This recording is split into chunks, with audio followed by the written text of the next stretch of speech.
이 시간 우리가 함께 나눌 말씀은 시편 16편 11절 말씀을 우리 함께 읽도록 하겠습니다. 주께서 생명의 길을 내게 보이시리니 주의 앞에는 충만한 기쁨이 있고 주의 오른쪽에는 영원한 즐거움이 있나이다. 아멘. 저와 여러분이 읽었던 이 말씀은 시편 16편 가운데 한 구절입니다. 이 시편 16편을 믹담이라고 이야기합니다. 그 믹담이라는 말은 금언, 격언, 교훈시 이런 의미가 담겨져 있습니다. 이 금언이라는 말을 찾아보니까요, 삶의 본보기가 될 만한 귀중한 내용을 담고 있는 짤막한 어구, 이런 우리 말에는 격언이란 말이 맞을 것 같습니다. 여러분, 우리가 잘 알고 있는 격언 가운데 하나가 이것이 있죠. 황금보기를 돌같이 하라.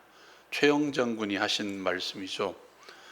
어떤 사람이 우스갯소리로 이런 얘기를 했다고 합니다. 황금보기를 돌같이 하라 하니까 옆에 있던 어떤 사람이요, 나는 돌을 무는 게 취미다라고 하는 우스갯소리도 있습니다.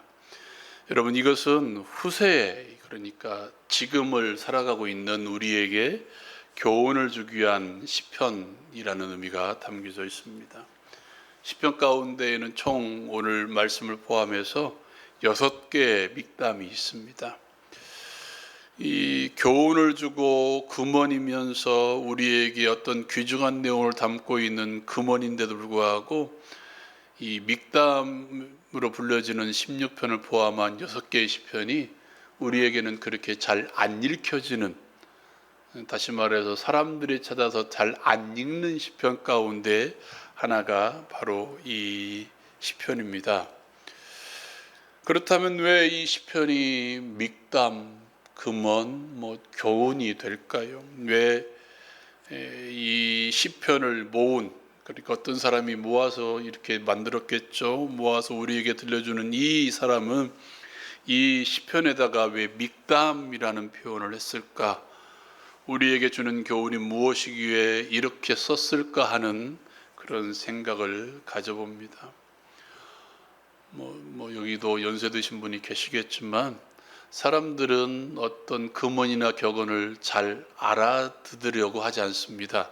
다시 말해서 인생에 많은 경험을 했던 어르신들의 말을 잘 알아들으려고 하지 않는다는 것이죠. 다른 사람들의 훈계를 들으려고 찾아가지만 나에게 교훈해 주십시오 하고 말함에 불구하고 그 사람은 그 말에 잘 귀를 기울여 듣지 않습니다. 그러나 나중에야 이 교훈이 이 의미하는 어떤 사건이 찾아올 때 이 말이 이런 의미였구나, 그제서야 사람들이 많이 깨닫죠. 다시 말해서 어렸을 때는 잘 모르고 또 어떤 신앙의 성숙을 이루고 성숙한 삶을 이루고 그 과정들이 몇 번 반복되면 이게 진짜 이런 의미가 우리에게 주어졌구나 라고 생각할 따름이죠. 여러분, 어르신들 계신데 죄송합니다만 성숙한 사람, 그리고 성숙한 신앙의 특징 가운데 하나가 뭔지 아십니까? 잘 들으려고 합니다. 많이 말하려고 하는 게 아니라 잘 들으려고 하는 사람들이 바로 성숙한 신앙을 가진 사람들입니다.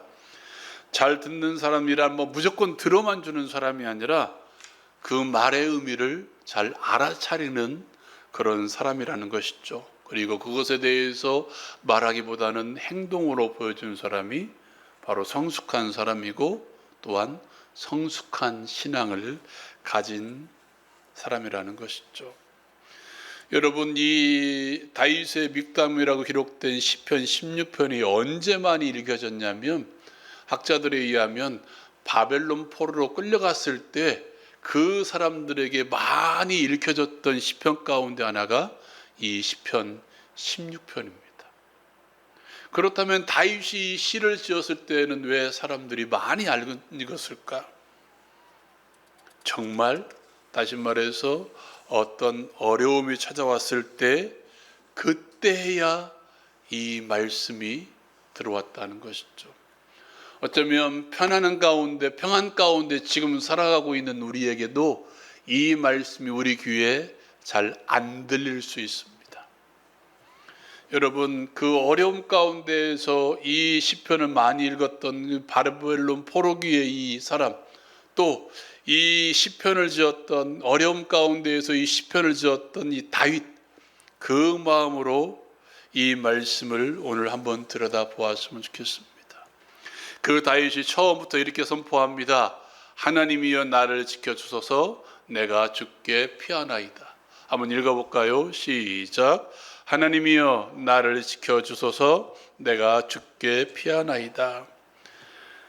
이 말씀은 지금 다윗이 피한다는 것은 결국 내가 뭔가 어려움이 있다는 거예요.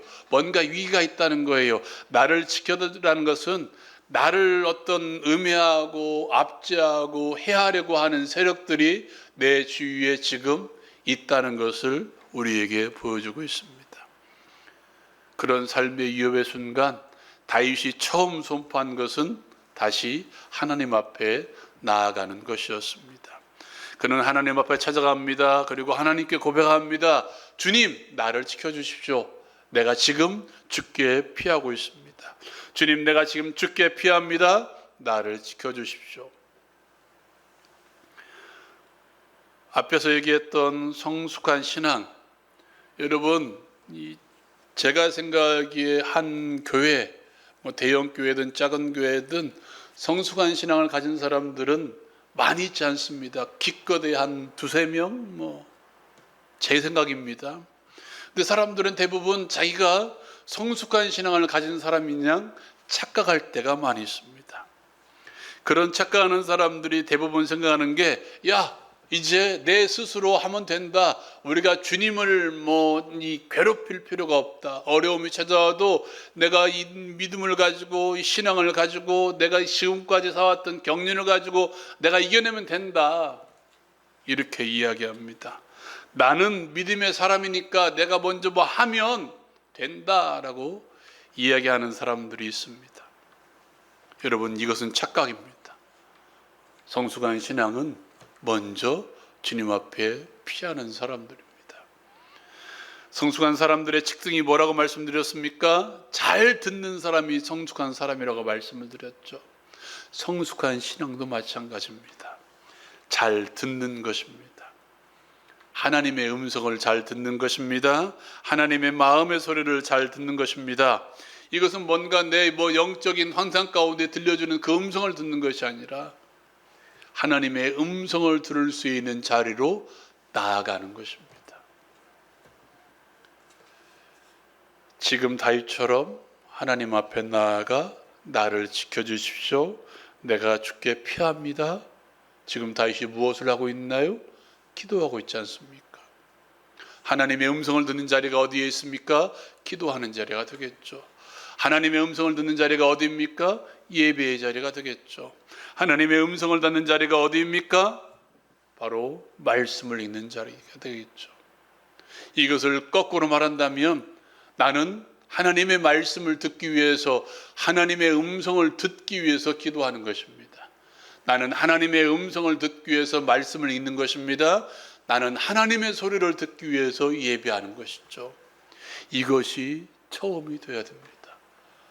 간청하러 나가는 것이 아니라, 나는 어떤 하나님의 은혜를 받기 위해서 나가는 것이 아니라 하나님의 음성을 듣기 위해서, 하나님의 마음을 듣기 위해서 기도의 자리에 나가는 것이고, 하나님의 마음을 듣기 위해서 말씀을 읽는 것이고, 하나님의 마음을 듣기 위해서 예배한다는 것이죠. 이것을 알았기 때문에 다윗은 지금 어디로 나아가고 있습니까? 내가 주께 피합니다.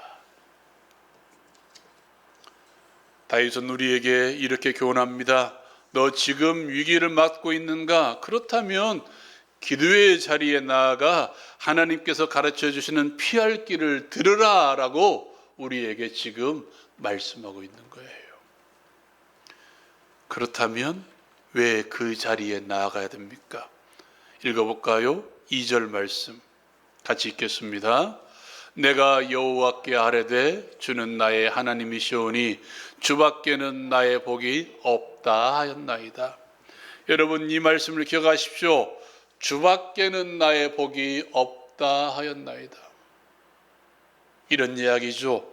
다윗이 돌고 돌아 결국 그가 깨달은 진리는 아무것도 아닙니다. 오직 주만이 나의 복입니다 라고 깨달은 것이죠. 주께서 나에게 복을 주십니다가 아닙니다. 주님이 나에게 주시는 것이 복입니다가 아니라 오직 주님만이 나의 복입니다. 나의 삶 가운데 아무런 일이 일어나지 않을지라도, 소위 말하는 축복의 모든 역사가 나의 삶 가운데 일어나지 않을지라도 누구만 있으면 됩니다? 주님만 있으면 됩니다. 시인은 더한 고백을 하죠. 한번 읽어볼까요? 5절 말씀. 5절 말씀 같이 읽겠습니다. 여호와는 나의 산업과 나의 잔의 소득이시니 나의 분깃을 지키시나이다. 아멘. 여호와는 나의 산업과 나의 잔의 소득이시니, 내가 어딜 가서 열심을 다해 돈을 벌어서 얻은 게 그게 소득이 아니라 누가 소득이라는 거예요? 하나님이 나의 소득이라는 거예요.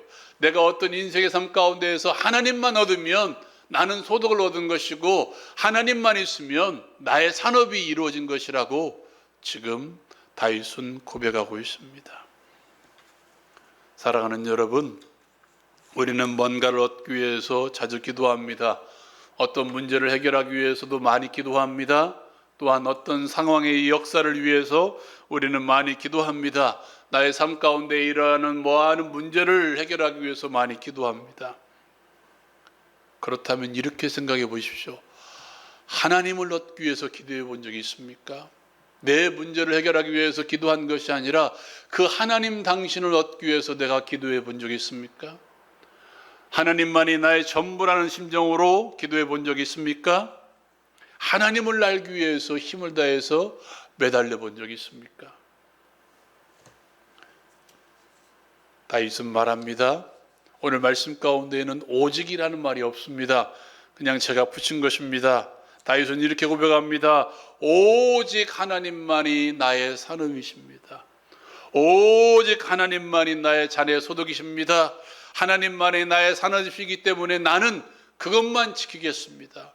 하나님만 지키겠습니다. 다른 것을 다 잃어버릴지라도 하나님만 지키면 나는 모든 것을 얻은 것입니다라고 지금 다윗은 고백하고 있다는 것이죠.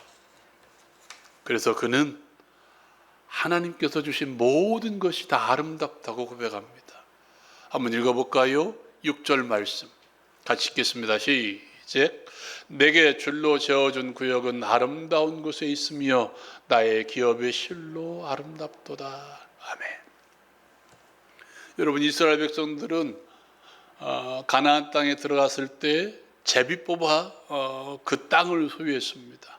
그리고 그 땅이 영원토록 자기 땅이 안 됩니다. 영원토록 자기 땅이지만 어떤 다른 사람이 어려울 때 다른 사람의 땅을 살 수도 있었습니다. 그런데 그것도 영원한 소유가 되지 못했어요. 때가 되면 돌려줘야 됐습니다.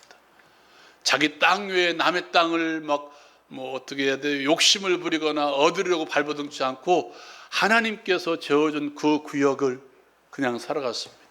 그것이 산지라면 산지에서, 평야라면 평야에서, 바닷가라면 바닷가에서 살아갔다는 것이죠. 그런 관점으로 오늘 말씀을 들여다보십시오. 내게 줄로 재어준 구역은 아름다운 곳에 있으며.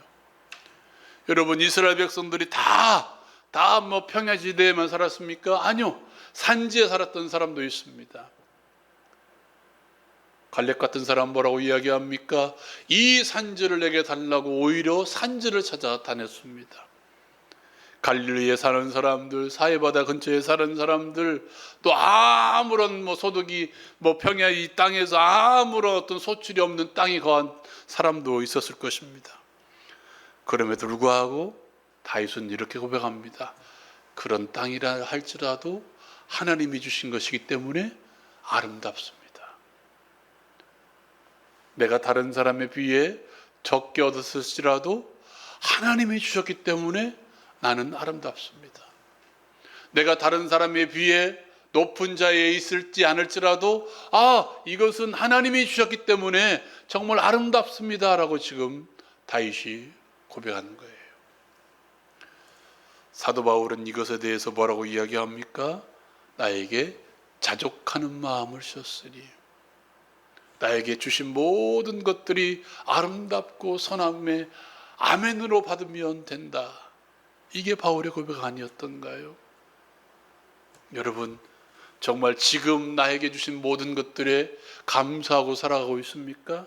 지금 나에게 주신 이 환경에 대해서 내가 만족하고 살아가고 있습니까? 아니면 불만에 터져 있습니까? 아니면 더 얻으려고 발버둥치고 있습니까? 해야죠. 노력해야죠. 그러나 전제가 이것입니다. 지금 여기까지가 그래도 감사합니다. 지금 이것만 주신 것도 나는 정말 아름다운 것을 경험하고 있습니다. 이게 다윗의 고백입니다. 결국 다윗은 다윗의 세계에 있어서 최고의 삶은 하나님과 함께하는 삶이었다는 것이죠.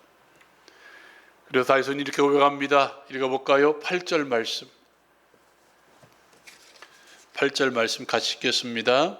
내가 여호와를 항상 내 앞에 모시며 그가 나의 오른쪽에 계심으로 내가 흔들리지 아니하리로다.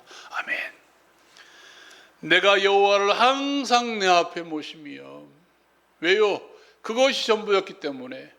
다윗의 인생에 있어서는 뭔가 많이 투자하고 얻으며 뭔가 많이 누리며 뭔가 다른 사람보다 높은 자리에 가며 또 다른 사람보다 많은 것을 누리고 혜택을 누리며 살아가는 것이 아니라 하나님이 나의 전부이기 때문에 하나님이 나와 함께 하심으로 나는 흔들리지 않습니다. 이런 사람이 신약성경 가운데 하나 또 등장하죠. 사도 바울입니다. 그는 말합니다. 나는 그리스도와 십자가 외에는 자랑하지 않겠노라. 나는 예수만 있으면 된다. 예수의 십자가만 있으면 된다. 그 외에는 나의 자랑거리가 아니다라고 지금 바울 사도는 선포하고 있습니다. 이런 사람의 특징이 무엇입니까? 흔들리지 않아요. 위기가 닥쳐와도 흔들리지 않아요. 어려움이 닥쳐와도 항상 내 앞에 누가 계시기 때문에, 주님이 계시기 때문에, 그 주님이 나의 인생의 길을 붙잡고 가시기 때문에 그 사람은 불안에 떨지 않아요. 염려하지 않아요. 낙심하지 않아요. 오히려 평안 가운데 살아요. 그 사람은 알아요. 왜 무엇을 알고 있습니까? 읽어볼까요? 9절입니다. 9절 말씀 같이 읽겠습니다. 시작. 이러므로 나의 마음이 기쁘고 나의 영도 즐거워하며 내 육체도 안전히 살리니. 10절까지 한번 읽어볼까요? 10절까지 시작. 이는 주께서 내 영혼을 소홀히 버리지 아니하시며 주의 거룩한 자를 멸망시키지 않으실 것임이니이다. 아멘. 알고 있어요. 어려움이 찾아온다 할지라도 하나님은 결코 나를 버리지 않는다는 사실을 알고 있어요. 세상에 압박이 찾아온다 할지라도 하나님은 결국 나를 멸망의 자리로 이끄는 것이 아니라 나를 수월의 자리, 지옥의 자리, 해골이 넘치는 그 자리로 이끌시는 것이 아니라 나를 안전히 살게 하신다는 것을 알아요.